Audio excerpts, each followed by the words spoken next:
après l'effort, le réconfort, tu nous as mis l'eau à la bouche pour la cuisson.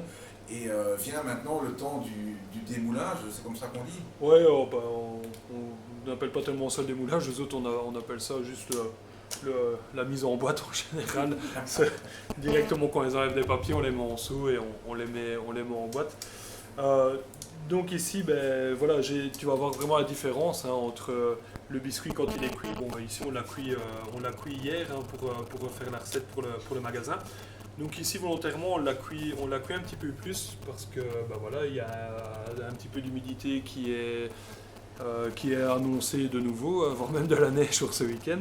Donc afin d'éviter que le produit ramollisse de trop, on pousse un peu plus la cuisson afin que le produit soit un peu plus sec et à partir de là il va réintégrer l'humidité qui sera ambiante de manière générale et plus importante aussi à l'extérieur. Donc ça permet vraiment de garder aussi un produit qui va être très très bon à consommer et qui ne va pas se casser directement en bouche ou s'émietter.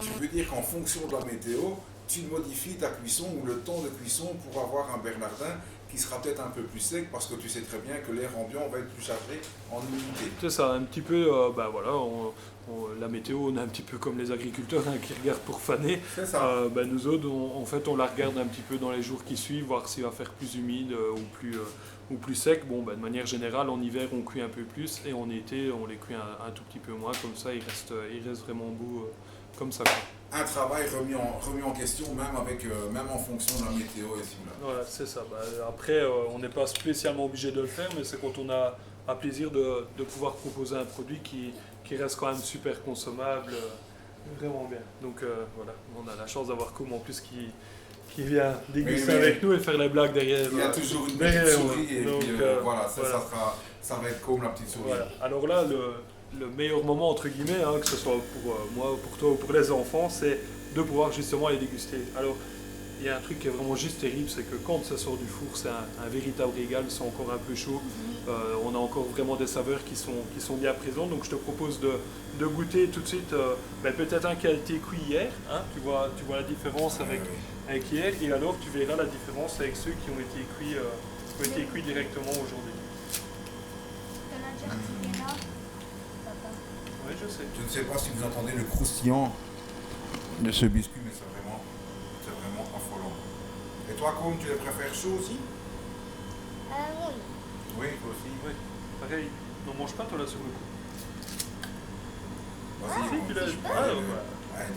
depuis Comme si tu tantôt, demandais que tu l'avais. depuis tantôt il tourne, et donc là je vais. Depuis tantôt il tourne. Alors, verdict, Com. Tu le trouves Dis-moi comment? un petit peu ton verdict sur le biscuit. Papa a bien travaillé, maman a bien bossé. Oui, mais t'en as plein la bouche, donc à mon avis, le résultat est satisfaisant. Voilà, je pense.